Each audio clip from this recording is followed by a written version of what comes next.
Hola, hola, sean muy bienvenidos a una nueva cápsula del taller de hábitos saludables. La semana pasada dimos cierre a nuestro apartado sobre la salud mental y hoy día venimos con un tema completamente diferente, completamente nuevo y que tiene que ver con el envejecimiento y los cambios fisiológicos que este conlleva, pero orientados, ojo con esto, a la nutrición. Entendemos que durante el proceso de envejecimiento hay una serie de cambios físicos. Las personas vivencian una serie de cambios en el organismo y que estos incidirán también en las rutinas diarias. Cuando envejecemos, obviamente hay algunos cambios que son mucho más evidentes, que son mucho más notorios, ¿cierto? Y otros cambios que son más silenciosos, que ocurren en el fuero más interno. Y es a esos cambios a los que vamos a referir hoy para entender y adentrarnos a estos cambios a la rutina alimentaria que vamos a tener que empezar a incorporar si buscamos seguir sanos en el fondo. Pero en concreto, ¿qué es lo que cambia cuando nosotros envejecemos? A modo general, se producen una serie de cambios fisiológicos, ¿cierto? En términos nutricionales, ocurre una variación en el peso corporal a raíz de la pérdida de masa celular. ¿Qué significa eso? Que durante el proceso de envejecimiento podemos llegar hasta un 30% de compromiso del tejido musculoesquelético. En la mayoría de los casos esto se debe a que uno deja de trabajar. O sea, cambia su rutina, tiene menos actividad y empieza a perder musculatura. Y de ahí la variación del peso. Recordemos que el peso no es solo grasa. En el peso se incorporan más variantes. Se incorpora la variante del agua, se incorpora la variante muscular también. Y es en esa ecuación donde uno tiene que empezar a pensar. Muchas veces entendemos peso como subirse a la balanza y si el número creció estamos mal y si el número bajó estamos bien. Pero hay que entender que hay distintas formas de ganar peso. Uno puede ganar peso, por ejemplo, perdiendo grasa o cambiando grasa por musculatura, o uno puede perder peso perdiendo musculatura. Y eso es lo que es complejo, ¿cierto? En términos de masa muscular, ahí tenemos una imagen de Bugs Bunny que está sufriendo un poco de estos cambios que vamos a referir.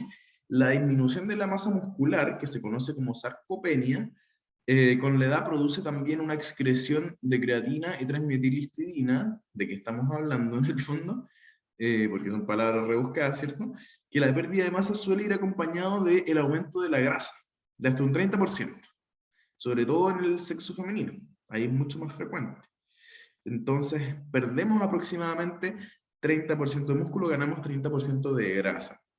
La disminución del tejido magro, o sea, de la grasa, o sea, de la carne sin grasa, perdón, explica que implica una parte de la reducción en el metabolismo.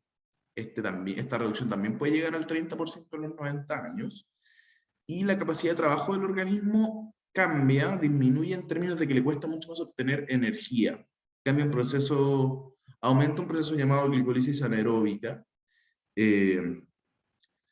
Entonces, a grandes rasgos podemos decir que la persona pierde musculatura, gana grasa y disminuye o reduce la tasa de su metabolismo.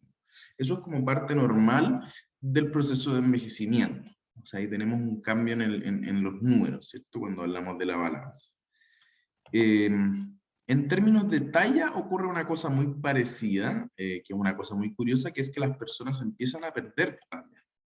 La estatura comienza a afectarse, los hombres reducen aproximadamente 3 centímetros, las mujeres 5 al año. Ahí tenemos estos lápices, ¿cierto? Entendiendo la columna como si fuese un lápiz, porque lo que acá ocurre es que la disminución entre la altura de los discos vertebrales, si tenemos una columna, la disminución entre cada una de las vértebras se acorta. Teorías plantean que esto tiene relación con la gravedad.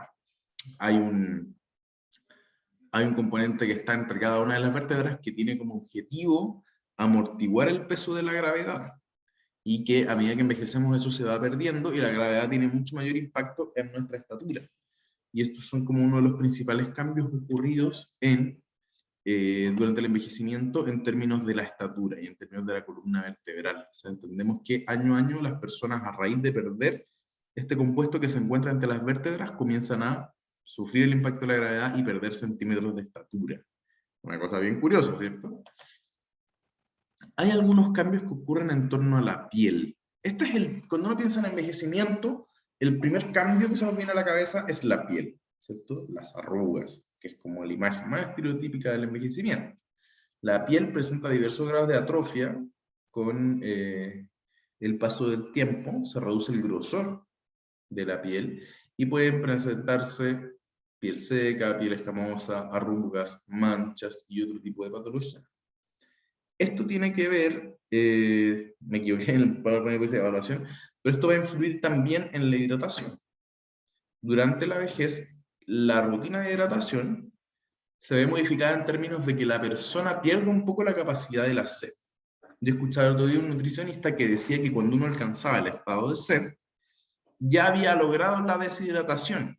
Por lo general, los seres humanos tomamos líquidos cuando tenemos sed. Lo que proponía este nutricionista era que uno incorporara una rutina de hidratación. O sea, hay gente que toma, por ejemplo, los 2 litros al día. En el caso de las personas mayores, esa cantidad debe aumentar inclusive. Y la idea es que, como al envejecer vamos perdiendo la capacidad de experimentar la sed con mayor frecuencia, mantengamos una rutina de hidratación tal que genere menor impacto en términos como la piel, por ejemplo. Sobre la piel ya hay toda una industria en torno al anti-aging, el anti-envejecimiento, aparece la cirugía plástica, ¿cierto? Aparecen las cremas que prometen aminorar como este impacto de las arrugas, pero también hay aspectos de la rutina que podemos incorporar para tratar de mantener la piel en el mejor estado posible. Bueno, está de más decir tener cuidado con los rayos ultravioleta y todas estas cosas que sobre las que ya tenemos mucho más conciencia en la actualidad, ¿cierto? Hay modificaciones que ocurren también en el plano de los pulmones. Recordemos los pulmones como un tejido alveolar, o sea, es un tejido distinto a la piel, que está compuesto como, es como una especie de malla, ¿cierto? Y respecto a esta estructura, esta comienza a presentar menor respuesta respiratoria, o sea, disminuye la capacidad de responder al proceso de respiración durante el envejecimiento, y lo mismo ocurre un poco con los riñones, entendiendo los riñones como este proceso de filtrado de la sangre luego de que hace este recorrido de vuelta del cuerpo, ¿cierto? Y trae todos los componentes que se tienen que eliminar. Esta capacidad de filtrado también disminuye hasta un 50%. Entonces ahí tenemos una comprensión también de la parte más de los órganos en general para entender la importancia del agua, para entender también la importancia de cuidar los pulmones, evitar hábitos complejos como el tabaquismo, ¿cierto? Y otro tipo de cambios que obviamente en la lógica nutricional nos hacen mucho más sentido, que son aquellos que ocurren en el estómago. En el estómago se produce principalmente una causa de, un cambio en la mucosa que facilita la emergencia de la gastritis, porque conduce a que haya menos jugos digestivos, y esto obviamente hace que la digestión sea mucho más difícil. Recordemos que los alimentos que consumimos pasan al estómago a ser procesados por los jugos digestivos de este, ¿cierto? Y al haber menos, la digestión se vuelve más dificultosa, cuesta mucho absorber los alimentos y los nutrientes de estos respectivamente, o sea, nos va a costar mucho más conseguir calcio, fósforo, hierro, vitamina B12, que es la que está presente en las carnes, por ejemplo. Y si es que nosotros, por ejemplo, tenemos resistencia a la insulina o diabetes, que son enfermedades vasculares muy comunes en las personas mayores chilenas, vamos a tener aún mayor dificultad para poder procesar esta vitamina tan necesaria, que es la vitamina B12, que está presente principalmente en las carnes. Así que hay que tener ojo con ese dato. También están disminuidas las enzimas que tienen relación con la síntesis y las proteínas en el intestino delgado. O sea, esto nos va a plantear un escenario donde la extracción de estos nutrientes va a ser mucho más compleja, y eso sin duda va a incidir en nuestra dieta. Buscar alimentos que sean de digestión más fácil y buscar alimentos que sean ricos en nutrientes, en vitaminas, ¿cierto? Está, por ejemplo, este calcio como suplemento, que es muy común en las mujeres mayores, por ejemplo. Ahí pusimos un dibujo de un estómago mayor que encontré buscando en internet sobre este tema, que me pareció muy, muy entretenido, así que ahí se los dejé para que lo puedan mirar. Pero vemos en el fondo que estos cambios van a implicar también nuevas rutinas alimenticias. Ya cuando uno es niño, sobre todo, es mucho más fácil procesar los alimentos. Por eso, a medida que uno va envejeciendo, comienza tener esta dificultad en la digestión, aparece el reflujo, aparece una serie de problemas nuevos, ¿cierto? Pero en materias de digestión, lo que sí es que hay una reducción de la movilidad en el colon, entonces motilidad pero movilidad, lo que desencadena el estreñimiento, o sea, la digestión como proceso de tal en el que uno puede evacuar, ¿cierto? Se ve un poco más dificultado a raíz de estas alteraciones en el colon, pero el tránsito del colon no es afectado por la edad. Acá hay un punto en el que tenemos que tener ojo. Entonces, las personas con estreñimiento también tienen que tener cuidado de la inmovilidad. Si yo tengo una rutina mucho más sedentaria, por ejemplo, me va a costar mucho más eh, digerir que si tengo una rutina que implica un poco más de movimiento, ¿cierto? La falta del consumo de agua, que ya indicábamos que en las personas mayores debe aumentar, es como parte de una de las principales recomendaciones, y la incorporación de la fibra. Entendemos como los alimentos ricos en fibra, como pueden ser el trigo, los cereales, etcétera, etcétera, son estos alimentos que requieren de un proceso, o sea, es poco lo que se filtra en estos alimentos en términos del estómago, entonces son de fácil digestión y de fácil evacuación. Y si a eso le incorporamos agua, aún más fácil el proceso. Entonces lo importante, y antes de que cerremos esta cápsula, es que más allá de que hayamos visto que hay una serie de cambios fisiológicos que no son tan evidentes en el proceso de envejecimiento y que afectan la digestión, este no es per se un escenario malo. Yo creo que esa es una de las primeras cosas que uno tiene que interiorizar. Eh, Esto que yo acabo de leer, donde hay órganos que funcionan distintos, hay órganos que funcionan menos, hay cosas que cuestan un poco más, no es por sí un escenario malo, sino que es un escenario distinto. Muchas veces no consideramos el valor de realizar una toma de decisiones respecto a nuestra dieta más allá del gusto. No suele decir, bueno, ¿qué quiero almorzar hoy día? ¿Qué me tinca? Los sabores, como que uno piensa en eso. En el escenario que nos pone la vejez es en tener que ponerle mucho más atención a la idea de una dieta balanceada, de una dieta equilibrada, de una dieta que no tenga impacto en mi digestión o que lo haga lo menos dificultoso posible.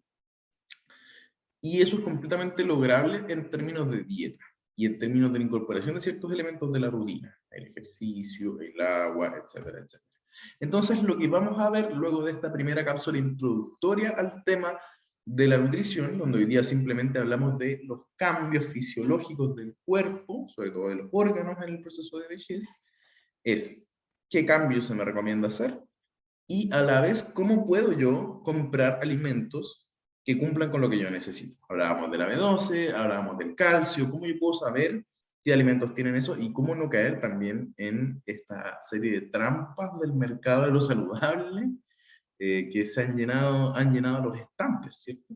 Entonces, la próxima vez que nos reunamos, probablemente vamos a hablar de estas recomendaciones y vamos a hablar también de rotulados.